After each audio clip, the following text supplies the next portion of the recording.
Komet, the man in motion. Manungai cuts it back, and the 7th round rookie. Toss to him. Swift. First down and a lot more, and the ex-Eagle takes it down to the 21-yard line.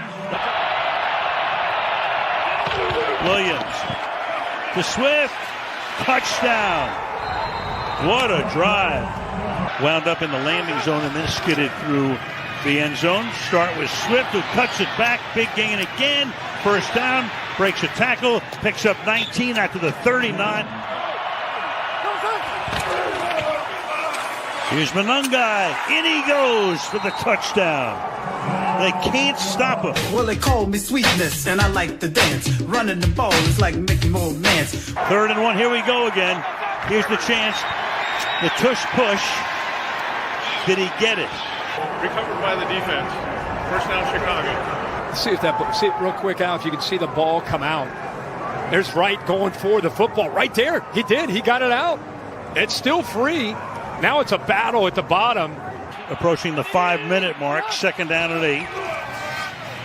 Williams rolling, throwing, open, making the grab. Touchdown. Cole Komet into the end zone. They start cheating down. Now you create some one-on-one opportunities, whether it's a receiver or a tight end. Cole Komet sneaks out, picked up late there by the defense. Cooper. Bears are going to win this one. Bat it down again. The Bears got their hands up on 4th down and 6, and we got a fade to black.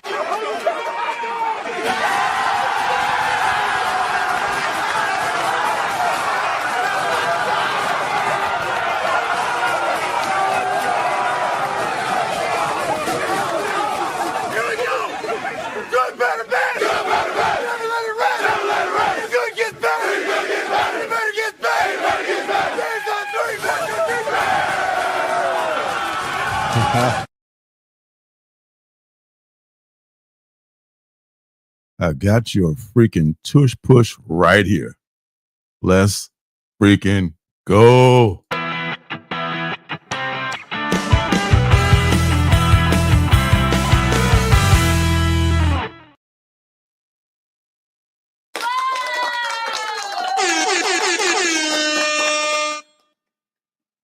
Hello, everyone. Welcome, welcome, welcome. My name is Lorenzo, and maybe a little late, but hey, what can I tell you? I got it as soon as I could. And this week, as every week, this show is brought to you by the Alternative City Shop. The Alternative City Shop is where you'll find comic books, t-shirts, and some one-of-a-kind artwork by yours truly. There are indie and superhero mystery boxes filled with comics from my collection. There are also pins and pocket mirrors made from images cut from superhero comic books. There is no YouTube sponsorships or Patreon for this show, so if you want to show your support, this is how you do it.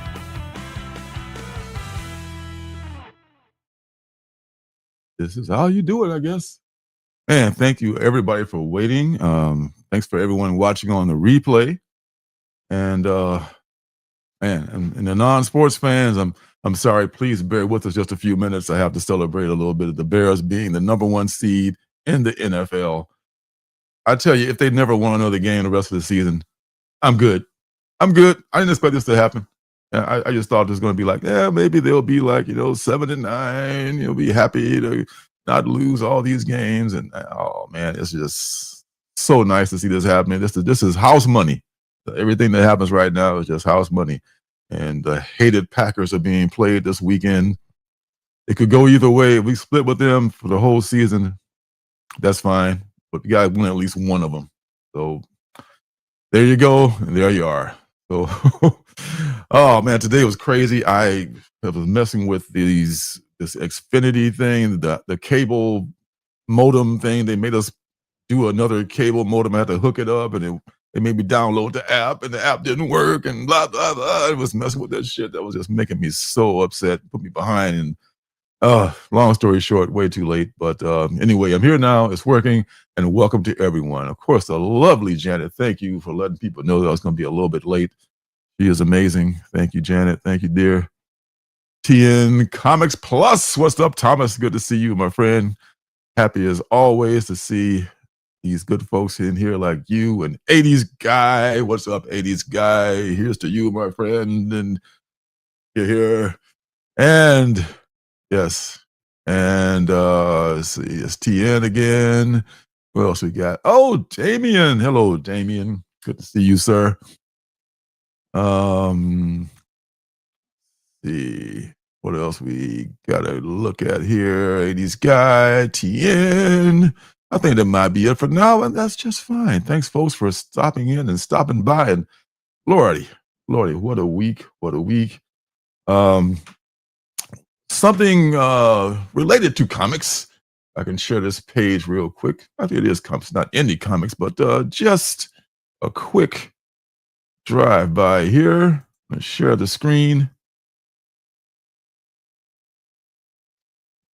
Do y'all know what the first issue of Absolute Batman is going for these days?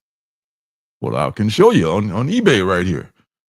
See, look at this. Is like I don't know what the hell all that stuff is, but number 13, that's some special stuff. This is just issue number 10, going for almost $30 plus shipping. This is number, what is this? 11. The number one, oh, of course, that this one's $20 for that annual, which is very cool. The number one, this is this the first printing?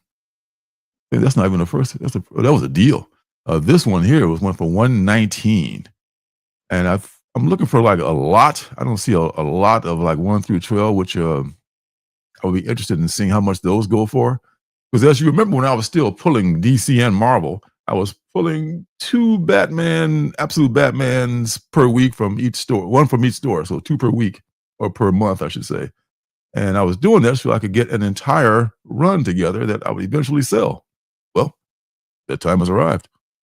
So I'm gonna be dumping some books, and one of those will be some of those Absolute Batman first run or first print at 9.8, $350. That's crazy. That's crazy. And this is not a high print run on these books either. Not a low print run, I'm trying to say. Yeah. So I think now is the time for all good men. People, I mean, I know it's 75, but I'm seeing like, oh, here's a lot. There's a one, it looks like through 14. First print is $200. Okay, that's fair enough. $13 shipping. I may have skipped a couple issues in there too. $249. This is crazy. $249 for less books. Okay, I guess it depends. eBay is crazy. It's all over the place. I mean, you really can't tell. But bottom line is that it's a lot. It's going for a lot. So now is the time to, I guess, if you're going to sell that book, you got it to sell it, go ahead and do it. Who else we got jumping the cat here? Hey. There is 80s guy again. I was trying to aim for End of Z. Hey, End of Z. What's happening, Eddie? Haven't seen you in a cool minute. Hope you're doing well. Yeah. Let's see, all of those player. No, they do not. Some of them do, but I don't think some of them care much about comics at all. Yes, fucking Ben Johnson, man. We got our coach. We got our quarterback last year. We got our coach this year. Let's effing go. So I want to get back in the football thing. Getting all hyped. Or just getting excited. I saw someone talking about the comics. Yeah, not a comics, a lot in your pool, not a lot in mine. And I didn't even go in the shop last week. And I only had I got maybe 8 or less for 2 weeks. So that's pretty damn good. Not only that, but my shipment for my comic shop shipped today, and I'm only getting 3 books in the next shipment. I was like, it's happening. It's happening. I've cut down, and it is working. It is working. Hey, Jenny, it's comic book story time with Lorenzo. Thank you for stopping by, Jenny. Glad to, thank you very much. And storytelling is something I love to do as well. Aggressively, what's happening? Good to see you. What's happening? What is up? What's up? Those Kansas City Chiefs. Are you one of the KC mob too? I forgot if you were in KC or not. I don't think you're in KC, but yeah, I mean, the KC gang is, I know there's a lot of them. There's like Marcus, JB, and Bobby. I think, yeah, Bobby's a KC fan too, and Beckerman. A lot of those KC folks are kind of wearing dark armbands these days. New England, well, shit, you on the way up? Yeah, I know what you mean. Yeah, New England is on the way up, but with their young guy. What's that? Yeah, young guy, not Dart. Dart is with the Giants. Who is the guy with the Patriots? It's on the tip of my tongue. I can't think of his name, but another young quarterback drafted last year along with Caleb. There was a great quarterback lot last year. What's up, John Stout? What's happening, sir? Good to see you. You're going to be seeing your 49ers in a couple of weeks, man. You're going to be seeing your 49ers. Yeah, Drake May. Yeah, Drake May. Thank you. Drake May. 49er faithful. Yes. How's that Purdy guy? He's doing okay. I think he was hurt for a while, though, right? So, I don't know. Yeah. Well, maybe, I don't know how it's going to go, but man, it's going to be a rough time. It's going to be a rough time for Mr. Purdy when the Bears defense shows up for him, John. I'm sorry, but y'all still might win. So we don't know. I mean, fighting for the playoffs, anything could happen. All right, so we've talked mainstream comics. We've talked about football. Now, maybe talk about what I picked up this week from my local comic shop. Yeah, I mean, this is a weird season. I mean, I love it though. I love it that there are no runaway teams. There's no. I mean, has not been this wide open in quite some time, and I'm here for it. I was running so late, I didn't even have a chance to bag my books up. It's so against my religion. Trying to keep them in mint condition, as the comics guy from The Simpsons would say. At least VF plus. Used to be a thing before we actually got CGC to get away from all that. Well, no, I say it's a VF plus. I think it's a VF plus. So I think it should be close to an intermittent price. So that's one thing that CGC did do well. They took all the guesswork out of like, okay, this is what it goes for. A book I talked about last week on What's Good is Racer X number 3. This is looking good from Mark Russell. Mark Russell he could probably write, I don't know, Pinocchio. He'd probably like make a like, bring new life to any subject he chose to write. It's looking very good, this Racer X book. Last week's penultimate book, Thomas, I don't know if you got this week or not. I know you're one of those gamer guys. This is Dark Souls, Mother of Mourning. The art looked very nice in here, just like the video that the very nicely done trailer they had for me last week that I appreciate so much. Good looking art in here. I guess the same artists on the video game are doing the comics as well. I'd like to get more crossover with that. Got to get these video game people buying comic books. Video games are on the way up. Comics are kind of teetering right now. I think the future of comics is going to be not floppies like this. I think the future is going to be the manga style books at the very least, and the trades probably would be taking off a lot more than they are they have in the past, I should say. Someone else pop in here. Is that the Phantom Beat? Phantom Beat! Whoa, what's happening? One of the coolest names ever. Love that name. Greetings and salutations. Bloodborne. I think I have that Bloodborne free comic book day issue. I have not checked out anything since then, though, but that's good to know. Super. Also, previewed last week is Criminal by Ed Brubaker and Sean Phillips. This is a good-looking ass book, man. This is, once again, on newsprint like God intended it. That's why they could probably keep the price down. This book was only a mere $5.99. It's pretty thick. and it gives you the same, because the feel of when I hear the feel of the criminal book is kind of like a pulp detective kind of a feel to it, and this gives you much. If it was a real slick paper and high production, I don't think it'd be. Oh, it'd be nice, but I think this gives you kind of a retro feel, which is something you're looking for in a story like this. So, looking forward to reading this too. This is probably headed for what's good, I'll bet you. The last thing I read by them that I liked was Kill or Be Killed. So I look for nothing but the best. Devil on My Shoulder from Kyle Starks.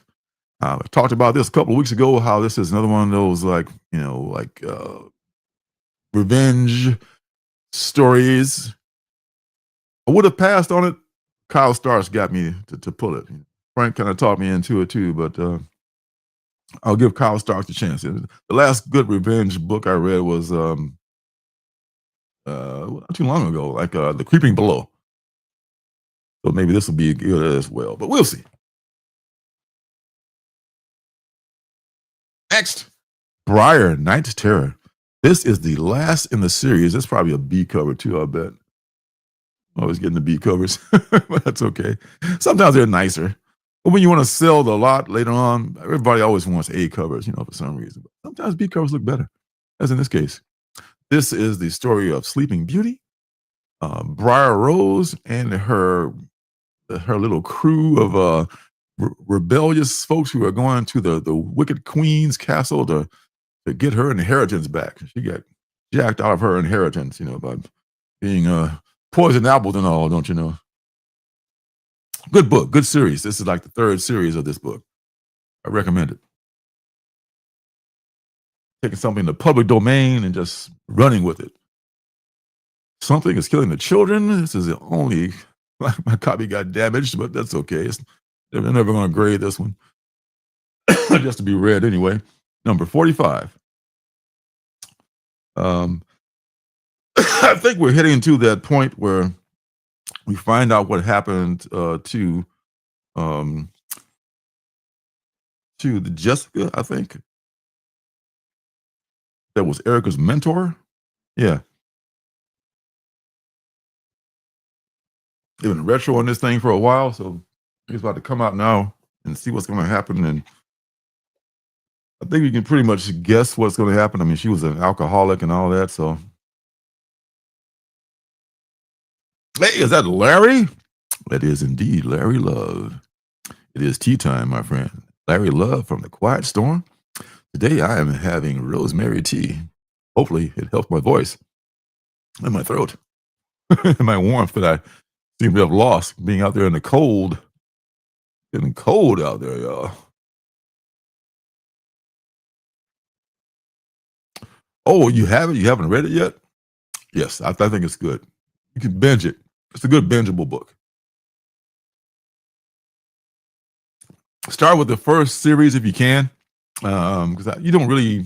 It helps if you have the first series. The first series really sets it up well, and it shows like the progress of the relationship between Briar and her friend Spider.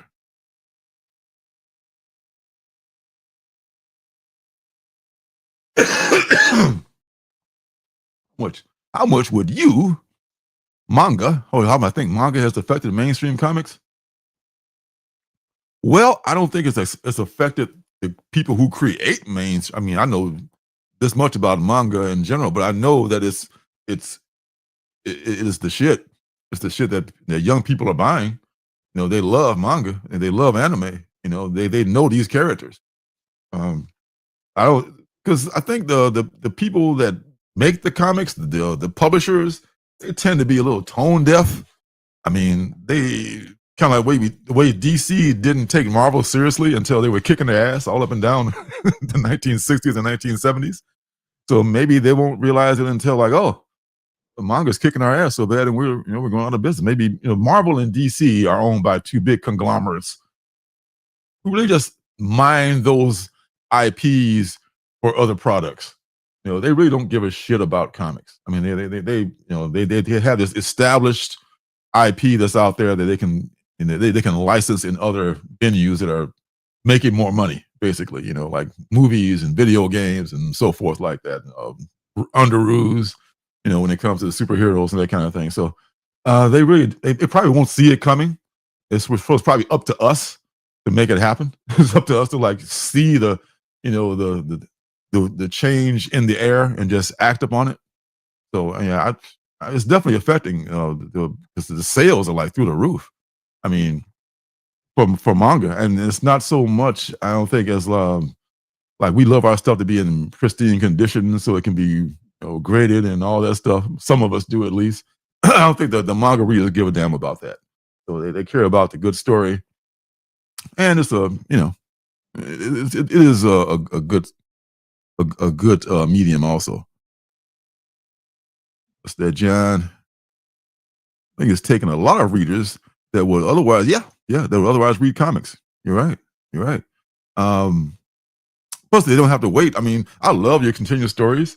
I'm big on that and TV and comics and everything. But it's nice to have a one shot, or at least a thick enough book where you can like sit down and read the whole story, and you got whether this takes 4 or 5 issues into one or not. It's easier to just sit down and read that. I think most people, unlike us, who've been conditioned to deal with the monthlies, they prefer that kind of a delivery system. And Eddie's in agreement on that. New one also for me is Skinbreaker number 3. I thought number 3 was already out. Maybe I missed number 3. That's not. I thought number 4 could be out by now. So Skinbreaker number 3. I haven't read number 2 yet, but I have a good idea of what's happening with it. Super well drawn book too by David Finch. Another book I'm behind, I got to catch up on, is Cul-de-sac. This is, I want to say, number 4. The number is so hard to see on here. Yeah, it's number 4. They blend it in so well. This is the vampire children coming of age who didn't know they were vampire children until mom dropped it on them one dark Halloween night. Surprise, you're vampire kids. Go trick-or-treating now. And Save Now is number 2 here. This is the story of the guy who is a saver. And by that, I mean he works with this group of other 3 superheroes who actually are, they do the action part. They go fight the bad guys, and he can go back in time. When there's a mistake made, he can just reset the timeline, fix whatever happens so that the people don't get killed and they can win the battles. But that is taking its toll on him, and it's other things are happening in his life now. He needs to rethink that whole lifestyle. Another good book from Bad Idea. So it's two Bad Idea books that I got this week. And look what somebody found. Hey, Lorenzo will buy that Monster and the Wolf book. Now, I said it before. I thought I had the last one known to man, but this has got to be the last one known to man right here. You'll lie. Scissor and crank this open.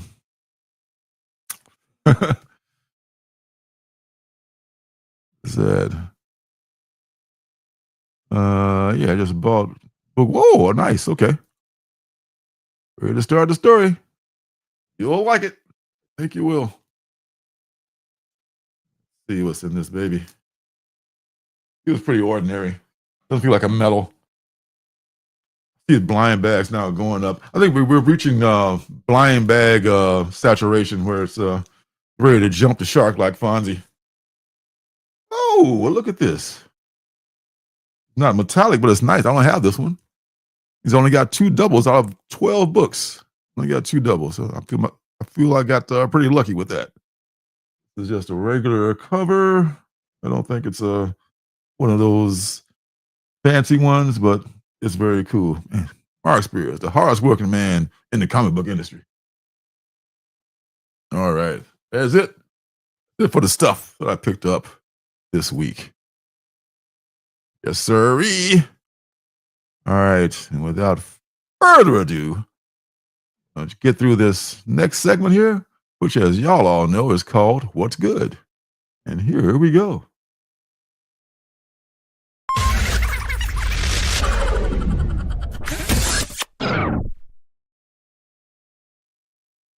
right.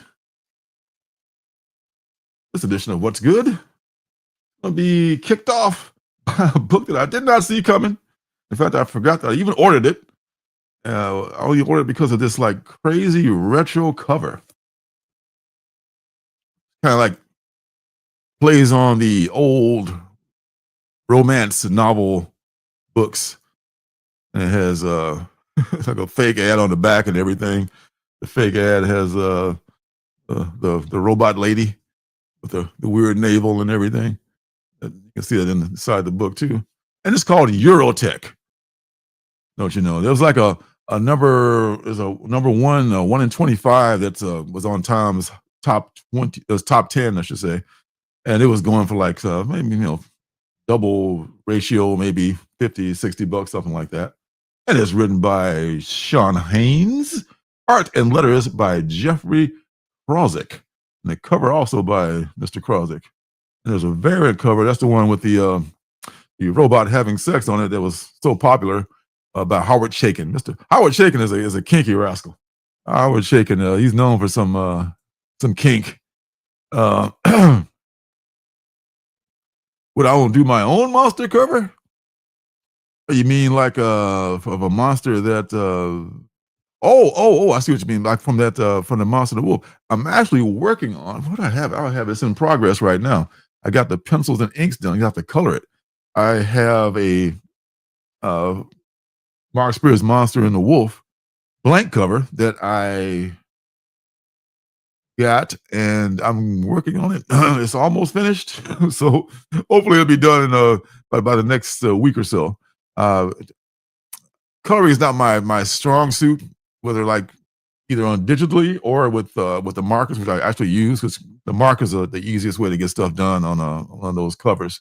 But yeah, I actually have one. I have another one, Dracula. I want to say James Tynion's Dracula. I have one of those that's pretty much close to finish. And both of those are going to go up in the Alternative City shop whenever I finish those. And I have a Battle Beast I've been working on for a while too. So I got 3 actually that I'm going to be working on. One of them and 2 of them are monster books. So to answer your questions, yes, sir, I will. Thank you for asking. So Eurotech. Jesus Christ. This is this is page 1 of Eurotech here. I think I can get away with this because it's not actually showing anything. Page 1 of Eurotech. So you get the idea. Eurotech is this company that has decided to make robot sex women or robot sex droids or whatever. And there's this guy named Steve, and Steve is a lucky son of a gun that gets to try out all the robot sex ladies. So it's a tough job, but somebody's got to do it, and Steve's doing it, so we don't have to. But the problem is with these robots, I guess they get out of hand sometime, and Steve almost got his wang yanked off by her trying to do a hand job on him or something like that. So it's kind of weird because it's very, very voyeuristic because they're watching Steve get down with the robot, like through this big glass, like not a laboratory, but like I can't show that. It's too much nudity. But anyway, it's like a big, it's a big glass. They're all watching Steve and the robot get down. And after they just seeing what the progress is and all that. So Steve, you're like, okay, y'all got to fix this robot, give it a safe word or something so I don't get my wang jerked off but these things are like too powerful. And this other lady she's on the cover here, not the one having sex with her. She's one of the developers, and she's I think she's one of the idea people. And she is also an idea for a lesbian sex robot. And the guy's just like, oh, so we can get 2 of them and we can just sit back and watch them? Like, no. This is for lesbians. This is with a different market in mind. And the women are just like, the other guys in there are just like, boring, and she's just like, oh, this is an idea. This is a market. They have money. Some of them might want to do this, and they have nothing, just typical cliche man that don't want to hear anything except about, what's in it for me. So I guess the gist of it is that we're looking at the development of these things. We're following the lives of the developer lady. She goes home and has a couple of glasses of wine and thinks about her next project since the lesbian robot thing didn't fly. And Steve, I guess, is he's willing to, he wants a raise because he's not making enough money. There's not a lot going on with this, but I do like where it could go. This is kind of a weak. I mean, I could have not done any what's good whatsoever, but I'm picking the 3 best books I could find for this week. So these are the best 3. So, if I'm not that enthusiastic about it, I'm sorry, but there were some things I like about this, mostly the art, and there's a lot of I guess they have merchandise too. They can get shirts and things like that. So I'm more into the production of this comic book. It's like, talk about slick paper. It's like really like it's not like the old newsprint at all. This is very slick cardstock cover, nice production, $5.99 book. I don't know. I would give Eurotech another shot just to see where it goes, because it doesn't. It's not a really action filled book. I mean, it's a lot of nakedness and a lot of like dirty jokes and stuff in there. So it's just a kind of thing that floats your boat, and hey, God bless. But Eurotech #1. There it is for your perusal. Yes, Pop Kill. We talk about Pop Kill later on too, man. Yeah, Pop Kill is another one of those coming out pretty soon. What up, Mojo? What's happening, my friend? Good to see you. Creepy. No, it's not creepy at all. And you know, I mean, just like science was on the cutting edge of getting erectile dysfunction drugs and shit like that, as soon as the robot lady is ready, that baby's hitting the market. And the price is going to be through the roof. Through the roof. So save your coins, boys. Next book is from Ahoy Comics, and it's called Death Dog. Death Dog. Yes, that's it. And it is. There's 3 little stories in here. And 2 of them, unfortunately, well, there's 3 stories. One is like the Death Dog story, and that is written by Bryce Ingeman, and Alan Robinson is the artist.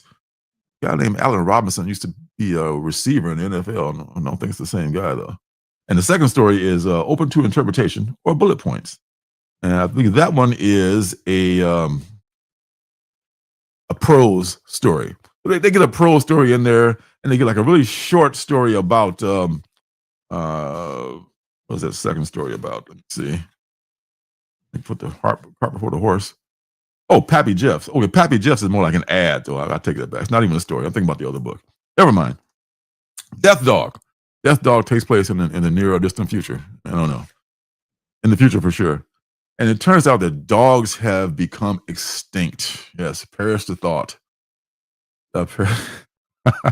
Yes. Sorry. Eating what?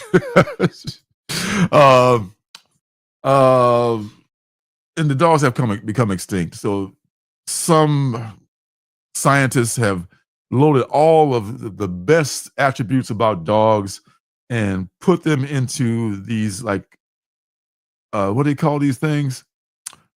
What do they call it? They had a name for them. Oh, the Cupid Canine. The Cupid Canines.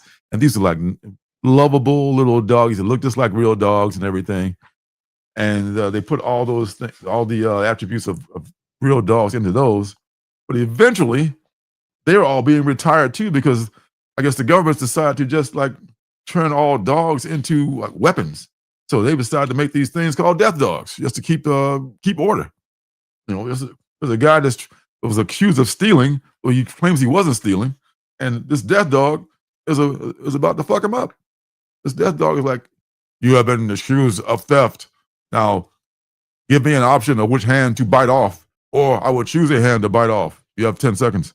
So it's like, but I didn't do anything. It's like, it's a whole other level of, autocracy.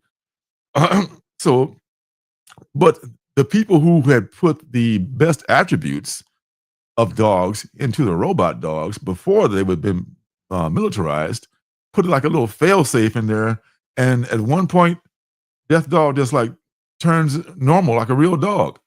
And this is what the word he says, like they can be trained to speak and say like up to, I think, maybe 100 words.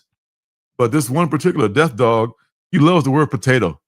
So he says potato like out of the blue, potato. Like it's just there's funny parts in here where he says that. So this kid who is about to get eaten by the dog before it reverts to just being a little lovable dog, is like, okay, well, thanks for not eating me and all, but I'm going back to the ghetto where I live now because this is the kind of world it is. It's like either ghettos or just like the big city where everybody else lived, where he was, I guess, allegedly caught stealing. And he goes back there, and now Death Dog is following him around like Lassie. So, okay, well, I guess you're my dog now, Death Dog. And it goes from there, and this could actually be a continued series because it doesn't end it kind of ends as a one shot, I guess, but it continues. There's possibilities that could make the story continue. So I kind of like this. The Death Dog is Ahoy will kind of surprise you. The big now is the Toxic Crusader and the Toxic Avengers, which is surprisingly good. I mean, I read the Toxic Avenger, and it was a good adaptation of that story. So, and also they made this thing called Howl, which I loved. It was out a few weeks ago, a few months ago.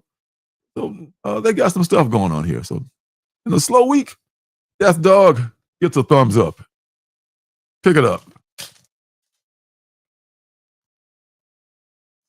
Talking about John.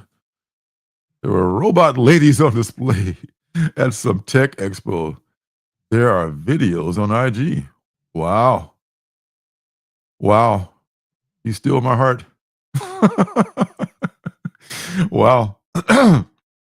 Well, like I said, there's definitely a market for it. So it's going to happen. That's the question. Like AI. And AI is here. We're practically there.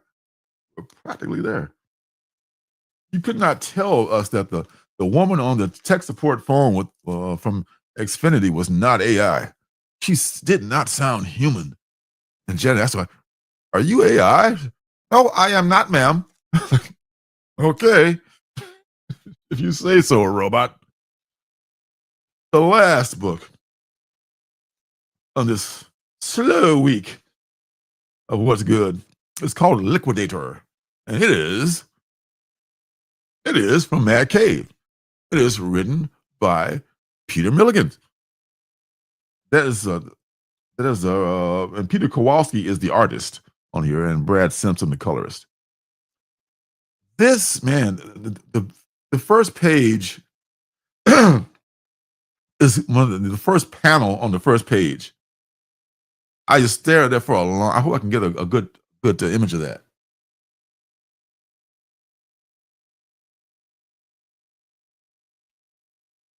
There's so much going on in that first panel. So much going on, and it starts in New York in 1891, and you can see it's like so much stuff going on.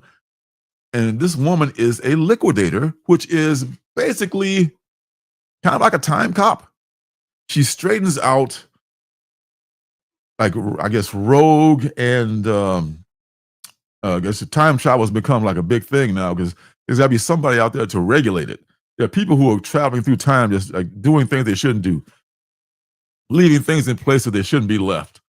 Somebody left a cell phone for Lee Harvey Oswald or some shit. It's just weird things that are going on. And this woman, the liquidator, she goes out through time and she straightens out those things. This has got this ring of thing that she uses as a weapon. It's like a laser beam. That's on the cover. I guess you can see a better picture of it there. Which is that it's kind of like a key. They call it a key, I think. That you hold it like a ring, but it actually shoots rays and shit like that.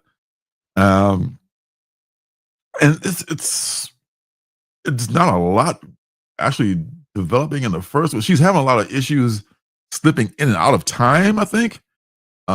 Because I think it's a problem with I think with her technology, and it's trying to be corrected by these two people. There's one lady, there's this black lady, and this other dude right there with the suit on, who are from different times. The guy with the suit is from the 1950s. He was actually fired from the I Love Lucy show, because he ran afoul of Lucille Ball somehow. He must have been. I heard Lucy was pretty cool, so he must have really been an asshole. So Lucy didn't fire people for no reason. Somehow he got this gig. So we didn't explain how he got the gig and who the other black lady is or anything like that. But there's a lot to be defined yet in this story. But since it's Peter Milligan telling it, I'm only going to give it another shot. So she's going back in time and she's putting on wigs and she's, I think this is Jack the Ripper type character that she's trying to catch up with, which is kind of frightening. Good thing you have a little bit of 21st century tech with you, so you can kind of take out Jack the Ripper. But yeah, it's kind of a thing. It's very cool. It's got a preview of Space Age #1, which I didn't really like enough to pick up, but maybe I'll take a look at it when it comes out and make another decision. So they, I love how they give like previews of books like this in the back. Yeah, this one's not. Space Age is, it's kind of meh, but the actual story, the actual book that it's from, which is Liquidator, looks like it's much better than that. So, by Peter Milligan and Peter Kowalski. I would recommend picking up a copy if you like time travel. It seems kind of cool, and the art is amazing. Like I said, that first panel, just like, wow, that qualifies right there. I mean, drawing that first panel, man, with all that detail in there is that's a day at work. That's 8 hours punching the clock.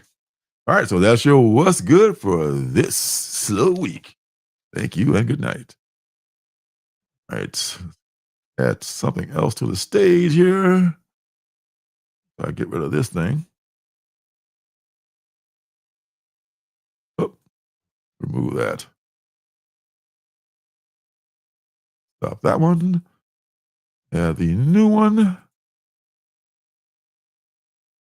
There are 9 books on the list I like to take a look at this week.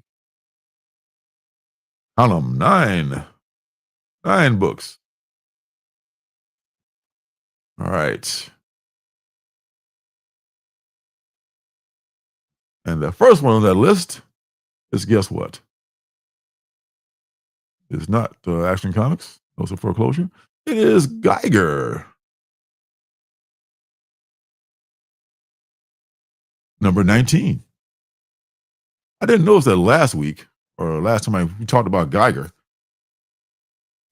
There was number 18 was mislabeled as number 15, I think. And maybe that's just a League of Geeks is mislabeling there. So it looks like the glowing woman is going to be highlighted for the next few issues. A special spotlight on Ashley Arden, the glowing woman. Now on her own and off the grid, Ashley sets out on a harrowing personal mission to rescue children from traffickers like the ones she was once hunted by. But her fury burns hot, and so does the trail of destruction she leaves behind. As Ashley blazes her own path forward, the threads of the unnamed universe begin to converge, and the future of Geiger starts here. So we can start to see all this stuff tie in now with the unnamed universe and all those different titles. So many titles coming out of Ghost Machine. Somebody was saying that see a glowing lady spinoff. I hope not, because they got a lot of other characters they need to like focus on. Oh, there's a Jim Lee cover B. How about that? The great Jim Lee. Wow. There's some people that make bank in comics too, and Jim Lee is one of them. I heard his checks are like he makes a knot big enough to choke a horse. He's one of the big boys in the industry. All right. Well, there's Geiger. Geiger is one. Coming up also, coming down the road is assorted crisis events. This is a not an anthology book, but much like an anthology book, you can just jump on pretty much at any time. There are recurring characters, but the stories are always different every issue. Okay. Speaking of issues, everybody has issues. Some have back problems, some suffer from depression. In Tom's case, everywhere he goes, dead bodies with his face and fingerprints, pop up, seemingly from alternate realities. Tom struggles to make friends, find love, and pay the rent atop an ever-growing mountain of corpses. You thought you had problems. Man, oh fucking man. So they're just falling from the sky. Here's another fucking dead body with my face and my fingerprints. And people are complaining about the fact that it's $5 now, it's $4.99, went up for $3.99. Come on, man. $5. You know it was coming, folks. I mean, most books are already $5. Only a few are $3.99. Those that can afford to still charge so little. He probably doesn't have to. My guess is, John, he likes it. I mean, some of these guys, he's probably like Carmine Infantino. Infantino was, I don't know how good a executive Jim Lee is, but Infantino was more of an artist than an executive. He still drew and drew quite well. And I guess he was kind of like last man standing. The reason he got made the editor-in-chief, Infantino, that is. But I don't know. But he probably loves to draw. I'm sure he's just like, okay, I want to do this, I want to do that, and his price is like through the roof. So makes that money, man. He's got the wife and kids. Kids got to eat. All right, where are we? We're on this. Oh yeah, sorry, crisis events. The $5 price thing, I think don't have to worry about that. I think everybody's gonna be $5 at least base price pretty soon.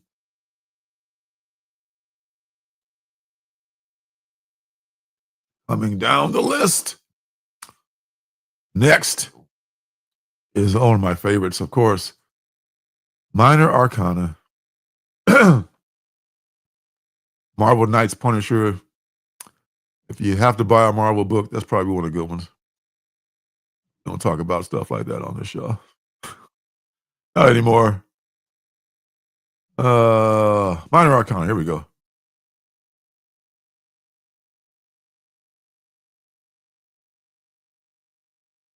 Teresa's introspective journey continues. The search for answers takes Teresa and Kelly down paths neither expected. When their truths finally reveal themselves, will it be the closure they've longed for, or the beginning of something far stranger? Yeah, Jeff Lemire's writing the hell out of this, man. He's doing a great job, and he's back on interior covers, I want to say. Interior arts, I should say. He's always been doing the covers. For a while, they had another person doing like on a stretch all the interior art, which was great. I mean, Jeff is fine, but it's nice to see somebody else do it sometimes. I love this. This is Daniel Hansen variant of the beachfront hotel where she goes in her dreams. Where this is where Teresa goes, and this is what is this? Unlimited. Oh, unlimited. So this must be maybe one per store, probably one per store or something like that. The unlimited version. I would get this. That is super cool. I like that one a lot. And also this Becky Cloonan, the 20th anniversary Boom cover. That's very cool. Yep. Yeah, this is a book I really like. I like this book a lot. Dun, dun, dun. Going down the list. Look what's back. I Hate Fairyland. No, that's good too. That's running the number's 46 now. That's good old Scotty Young. The Darkness is back. Hello, darkness, my old friend. This was, I want to say back in the 90s. This was out when a few years after they'd made the jump from Marvel. Jim Lee and Mark Silvestri and all those guys. There was this character called the Darkness, and he's brought him back. In a world consumed by shadows, one man becomes the Darkness. Jackie Estacado is back, thrust into a supernatural war between the dark and the light in a no-holds-barred adventure where the edge of our reality grinds against supernatural forces grappling for control over each other and the waking world. Mafia hitman Jackie Estacado was both blessed and cursed on this 21st birthday when he became the bearer of the darkness, an elemental force that allows for those who wield it to access an otherworldly dimension and control over the demons who dwell there. Forces in the world rise up to face Jackie and the evil that his gift represents. There is one small problem in this story. Evil is good. I'm having a hard time wrapping my brain around that. That statement right there. It's like they kind of left me out. Like, huh? What is that supposed to mean? All right. And people talk about like the first iteration of the Darkness was, it was all right. And I think this is also a character if you were reading the new Witchblade, this is a new character. There's a character that in the Witchblade, they're in the same universe. There was one other cover. Oh yeah, here's of course David Mack, 1 in 25. Don't know who she is, but nice horns. There's a nice one in. So let's say, what is that?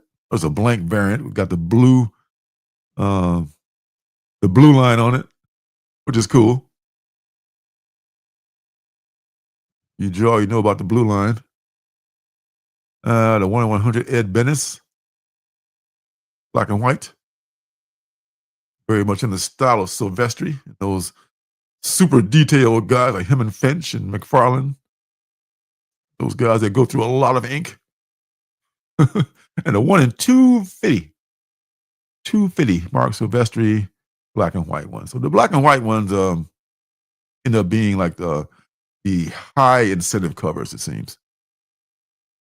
Some of these others down here, like Josh Burns, the 217 exclusives.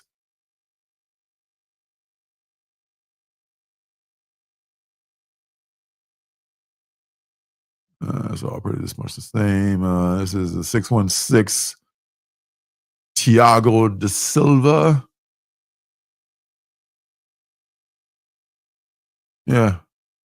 They have different versions of the Horned Lady. And down here we got Syndicate Comics and Collectibles. Deegan Hutchkors. Very cool. All right. I'll give the Darkness another try. Jason Turner. A little like Michael Turner there.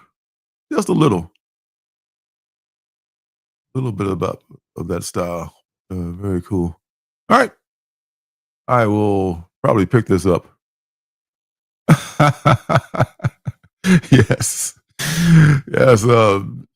Someone made her horny for sure. Literally.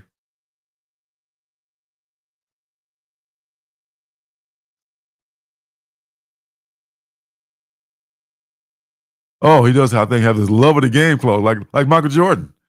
Michael Jordan, like, love of the game clause. He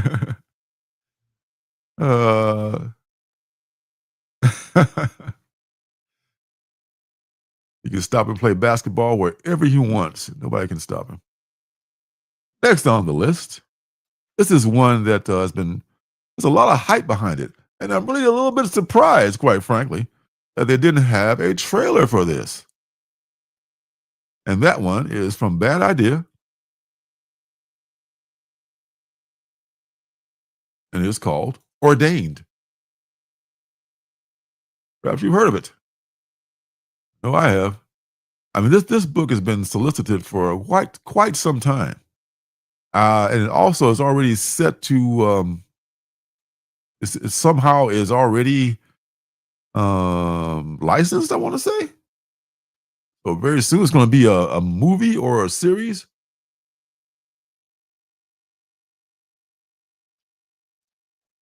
New York Times bestselling author Robert Venditti joins forces with powerhouse artist Trevor Hairston and 10-time Eisner Award winning colorist Dave Stewart to deliver a brutal, no-holds-barred action crime comic that will leave you breathless. Father Royston Craig became a priest late in life, but he's determined to make up for lost time. Along with his regular duties at his St. Louis church, he also performs the prayers of the last rites to patients on their deathbeds at nearby hospitals. One day, he's called to give these sacraments to Cormac Byrne, who doctors say won't last a night. Byrne, like many others, has turned to God at the end. He hasn't been to church in decades. Father Roy is eager to hear his confession, but what starts as a petty crime from a lifetime ago quickly becomes a horrifying litany of gangland violence and killings. Cormac Byrne is no ordinary man. He is, in fact, the head of the Irish Mafia. God offers forgiveness to all who truly repent. And Father Roy completes his task by absolving Byrne of his mortal sins, leaving the man to die in peace until the next morning, when Byrne makes a miraculous medical recovery. Ruh-roh. No longer at death's door, Byrne is quick to return to his old ways. Fuck God, now I'm back, baby. Yeah, sure, shake it off. You know, forget what I said. Kill that fucking priest. It's business as usual, and he's got loose ends to tie up. First things first, kill the priest, who now knows where literally all the bodies are buried. But Father Roy's collar wasn't always white, and Byrne is going to learn the hard way that Father Royston Craig ain't no bitch, first of all, and was once Chief Petty Officer Royston Craig, a former Navy SEAL who found his faith in the midst of battle. Now, Father Roy must face vicious gangsters, corrupt cops, and his own inner demons if he is to survive. And while he will be forced to tap into a violent skill set he thought he'd never again have to entertain, the one thing Father Roy will not do is kill. Now, that kind of makes it a predicament, don't it? Oh, man, you happy up until that. I mean, he's like, you know, Navy SEAL priest Batman? Come on, man. Oh. Yeah, I mean, I kind of looking forward to. I'm still gonna pull it. I'm thinking I probably pre-ordered it like months ago, but I'm gonna probably pick up some another B cover or A cover or so from the local shops. Yeah, that was ordained. Really? Wow. Not even joking, I'll bet. Wow. Is it okay if I call you Father Phil? Father, I've sinned.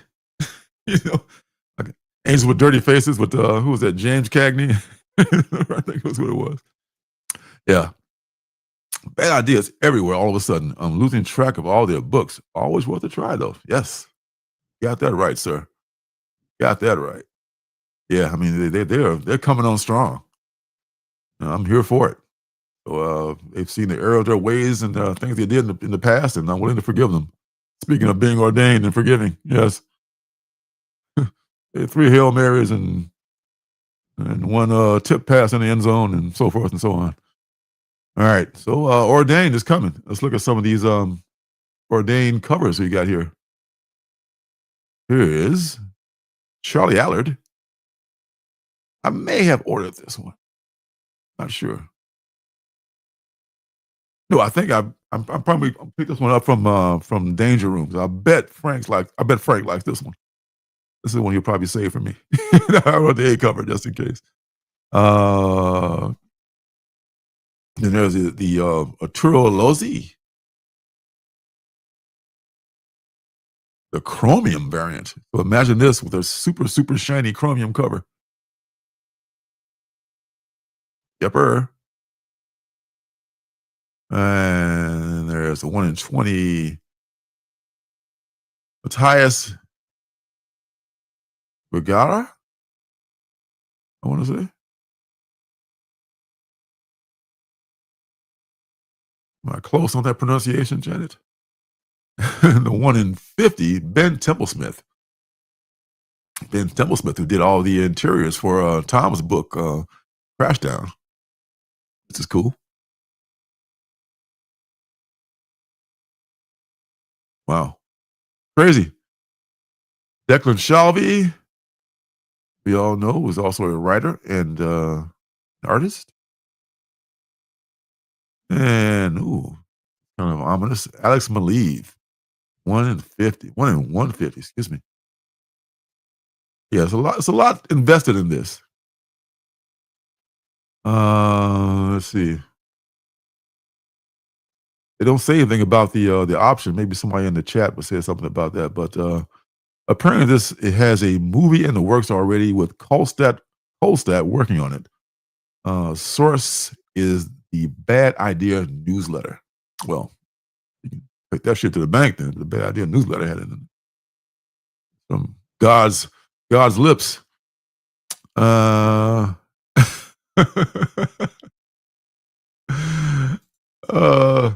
The Judas priest. Is it like a Judas priest? Hey! Church of Deutery. Big Lebowski. You know it. The Big Lebowski, baby. The Big Lebowski is goated. Fight anyone who says anything else otherwise. All right, back to the countdown. All right. Speaking of that, I have to go down and get this one probably. Yeah. Pop Kill, since you brought it up, Thomas. Pop Kill. Here we go. Way down here in the bottom here. So it must be, I'm not sure what's going on with this, but let me share the screen and we can work it out together.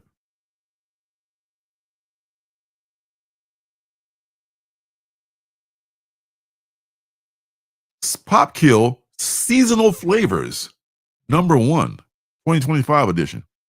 I'm not sure what's going on here. Imagine a world where the two dominant competing cola companies, each worth billions, are owned by former Siamese twins who are now separated and have grown to hate each other so much they hire assassins, saboteurs, and espionage personnel to meddle with each other on a daily basis. This is a story about brotherly love run afoul and the people they enlist to do their dirty work. I'm a fool to do your dirty work. Now, there's all these covers here, right? I'm thinking like these covers, I already have this cover. I have that. I think I have that cover. I have that cover, the explicit movie variant. I may even have a damn blank cover. I'm not sure. I have that one. And this one, this is a specific seasonal flavors Valentine's Day 2020. Y'all a little early for Valentine's Day 2026. But hey, get that out there. And this is by, doesn't say. Cover artist, okay. Oh, that Elsa Chartier? Oh, very cool. Does Love Everlasting, one of my favorite books of all time. Okay, yeah, this is her cover. Okay, now I'm not sure if this is new content. And in the chat is saying like it sounds like a banging storyline, but it's $7. Oh, okay, someone said da, da, da, da, da. It says this is a reprint of the 2020 series, and they weren't sure about that.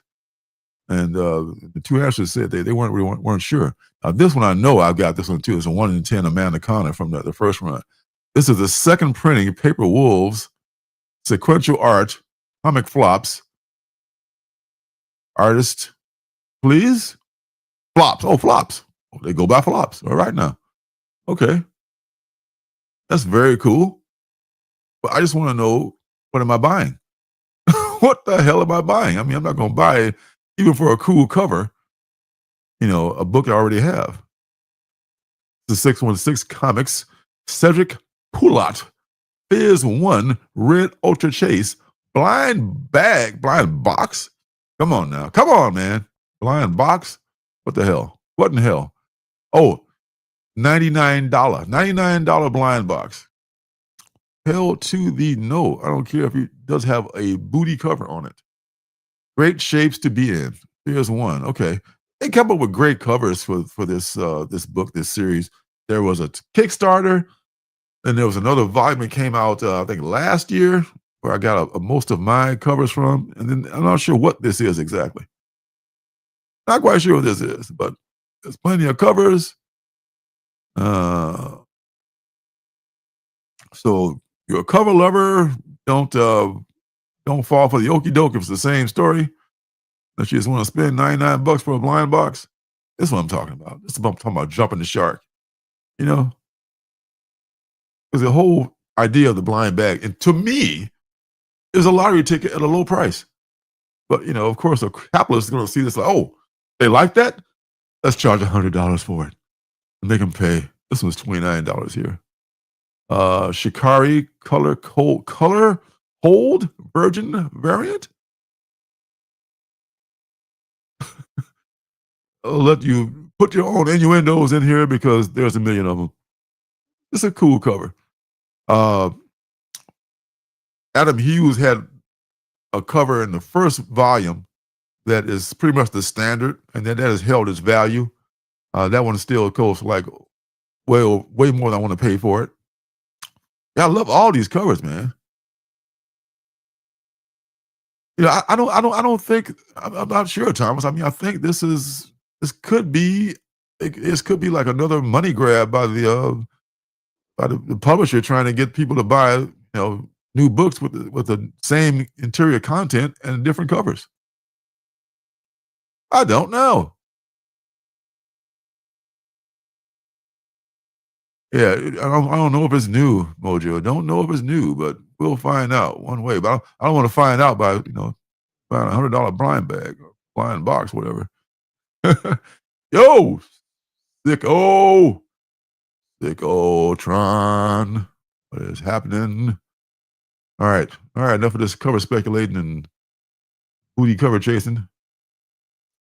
It's a money grab, exactly. Yes. Yeah, I don't know, man. Some of the indie publishers are getting just as predatory as Marvel and DC. It's sad. Very sad. All right.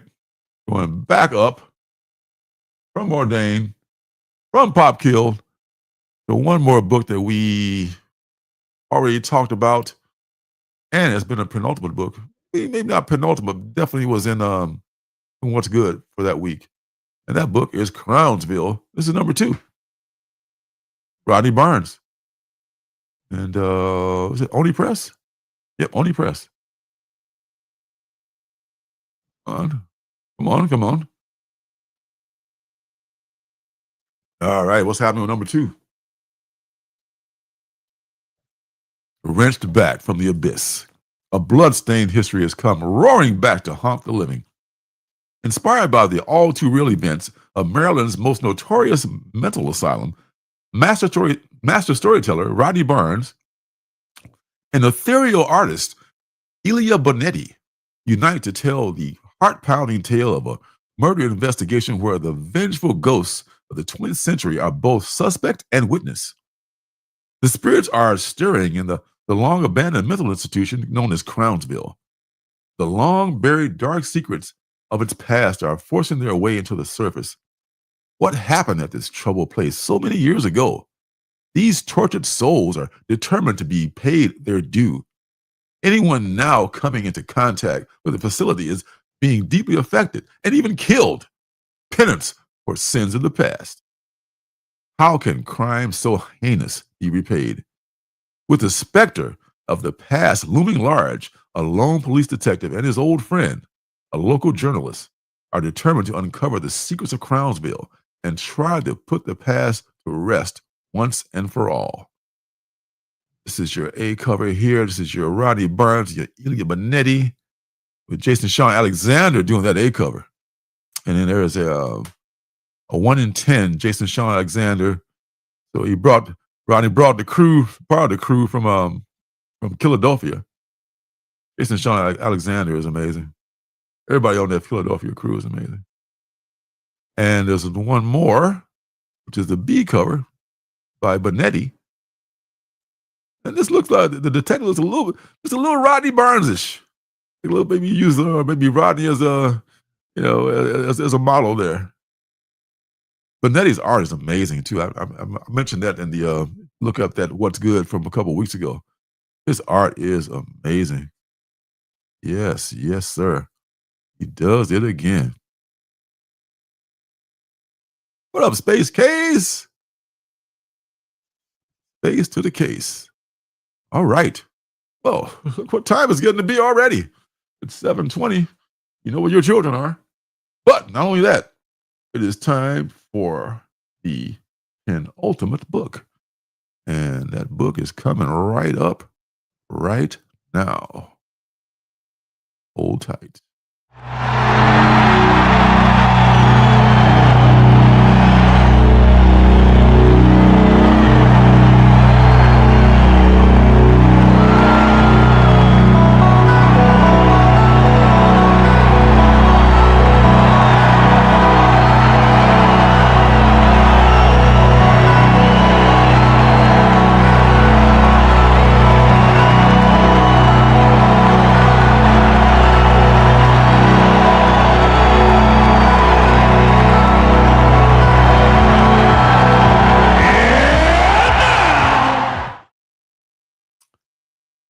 And now it is time for the Penultimate Book.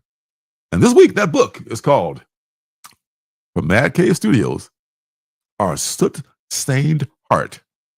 That's right. Our Soot-Stained Heart. All right. Get ready.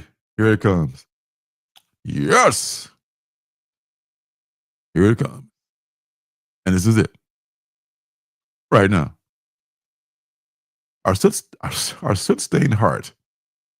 The coalition is a city of wonder in the deep north, but is ruled by the cruel Governor Glass and his factory lords. Coal is the lifeline of the city. And for honest workers like young Peggy Stones, life can be hard because of all the nefarious quota. To get extra coal at the end of the year, you must be bad every day. Peggy's life is thrown into chaos when she is imprisoned and sent into exile, which begins a harrowing journey to the ends of the world to find answers that could change the world. From the minds of debut writer Joni Hogg and superstar artist Stephen Moran, Stephen Moran, I think is his name, who did 20th Century Men, which is very good, with colorist Rope Man and Eisner-winning letterer Hassan Asmani Allahu, comes the most thrilling steampunk adventure of the winter. Well, that's for sure. I mean, the springtime comes, another steampunk might just displace it, but goddamn it, the winter, this one wins the award all the way. So this cover is, I guess Stippen is the cover also. Yeah, Stippen does the cover. I remember that series, 20th Century Men. It was well written. It was not written by this person, but it was definitely well written. I think the art was good as well. So that's what made me, ooh, this might be good here because the art was pretty fantastic. So it looks like it's going to be a Christmassy kind of story. I'm not really big on Christmas stories, TBH, but this looks like it could have enough enough substance to it and not just be another sappy thing to just take your money because you're all hyped up on eggnog and smoking mistletoe and shit like that. So I don't know. We'll see. The cover B is from Artem Trakov. Artem Traknov, I want to say it. And I kind of like this too. Is the steampunk thing kind of gets me interested too, like a steampunk weird town Christmas coal thingy. Kind of seems kind of cool. Only got 2 covers there because that's pretty much all you need.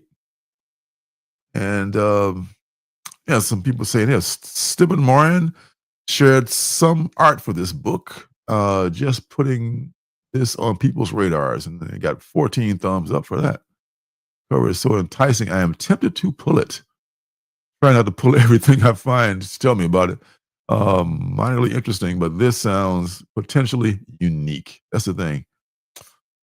Moran is incredible. Going to pick this up just for his art. That's what I was saying. So that's what's happening. That's what time that is. Had not heard anything about this. I probably didn't pre-order it or anything. Was that? Hey, it's good luck with that, my friend. I've only had the book guessed once or twice in the 3 years we've been doing it. So, yeah.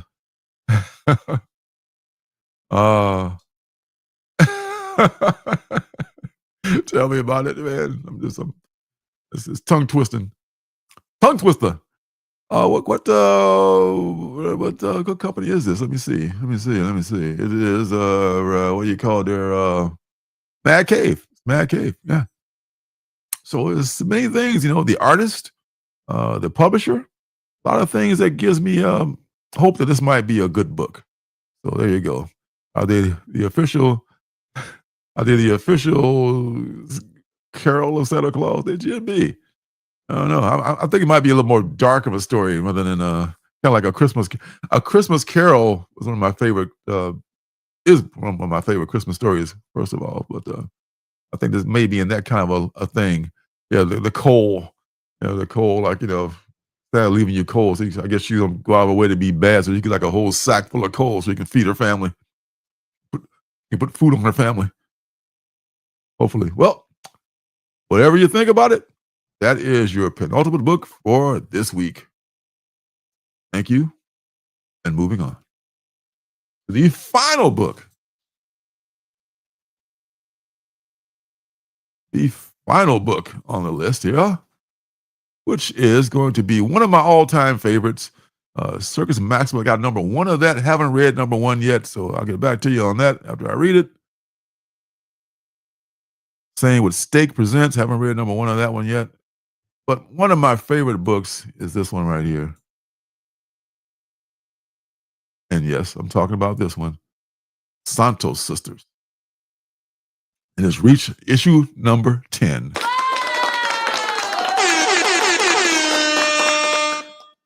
'25 Eisner Award winner for Best Continuing Series.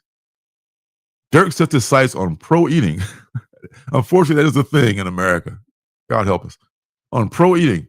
But Amber's got a lot to say about it. Alana's gambling habit spirals out of control, risking everything she holds dear. Billy Bitcoin hunts an unbuyable coin, ready to risk it all. While chaos reigns, will Bridget Spinner finally conquer Labrisas, which is the city that they live in? Oh, yeah. I love this book so much, man. If I'm going to sit down and like reread the entire Santos Sisters catalog here, I got them all 1 through 9. I don't have number 10 yet, but it's on my pull list. I'm going to be getting it. One cover, as Travis would say, John, that's all you need. Yeah. Betty and Veronica on steroids. Hi, Todd. Yeah, this is like adult oriented and all ages kind of at the same time, sort of, kind of. I think the kids can sneak and read it, and I don't think their parents would be wise to the fact that it's an adult book. So, but you didn't hear it from me, kids. Bridget, that's enough. Whereas, Aerotech, your mama caught you with that, your ass is out. Yeah, this is very cool. You just take the Archie style and run with it and make it their own. Greg and Fake. And we got, who's this? Mark Kopernov, Amp and Fake. And Greg is in there somewhere. Pretty sure I'm going to be subscribed to Santo Sisters until I am an octogenarian. Yeah, well, hopefully beyond that for me. I won't be long before I'm an octogenarian. Just a few years, in fact. But hey, that's it. That is your list for this evening. Is that TN? One series of motor. Oh, Santo Sisters just one series so far. Yeah. I mean, it's one of the best kept. I first discovered Santo Sisters when I went to Portland for the first time and went to Floating World Comics. I think that's their publisher. So Floating World Comics is not only that a brick and mortar, but also a comic book publisher. And man, they got a lot of good stuff down there at Floating World Comics. It's this comic shop in a mall, probably the same mall they have the Frankenstein event in. Correct me if I'm wrong. Is that just one series? Yeah, lots of short stories. Yes, per issue. Yes, and they have recurred and not. You could probably jump in wherever you want because they are recurring characters, but the continuing stories are not like prohibitive of you knowing what's going on in the book you might happen to buy out of the blue. So, you'll be glad to know that you can just jump right on in. Yeah, right. Let's get to the septuagenarian part first. Let's not get ahead of ourselves here. All right, so that is all. That is we made it. We got through this. I'm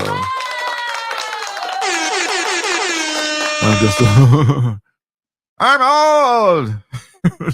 Marty Frickard. That character Johnny Carson used to play. I'm old. I'm Marty Frickard. I'm a million years old. Of course you don't, because no one as old as I am. All right. Well, thanks for stopping by, everyone. Everyone who came through, everybody who's watching on the replay, God bless you for doing that. And man, I appreciate all of you. I love all of you. Thanks for stopping by. This show is nothing without you guys. So you're the reason I'm doing this thing. For the love of the game. Talk about the love of the game, right? All right. I can still skate. Oh, yes. That's a precursor to what's happening pretty soon. So, hey, thanks for stopping by. Be sure to check out the Alternative City shop where we got new t-shirts and all sizes up to 5X, I want to say. And we got some new designs. You got the Alternative City. Alternative City logo is going to be coming out pretty soon. Which is one up in the corner right there. But you up in the corner right there on a shirt. Who wouldn't love to have that one? In addition to the bunny shirt. There's also the Awesome 5 shirt and the Penultimate shirt that I'm rocking right now. So check it out. I got your sizes. Check it out. And check me out next week, because God willing and the creek don't rise. We'll be back doing the same thing next week. I mean, maybe I'm looking at getting some co-hosts, but I know people are very, very, very busy this time of the year. So no worries. Maybe after the new year, we'll get the co-host and the artist stuff going back strong again. But we'll see. Never say never. So until then, folks, peace and love. Peace and love. Love you guys all. Good night, everybody.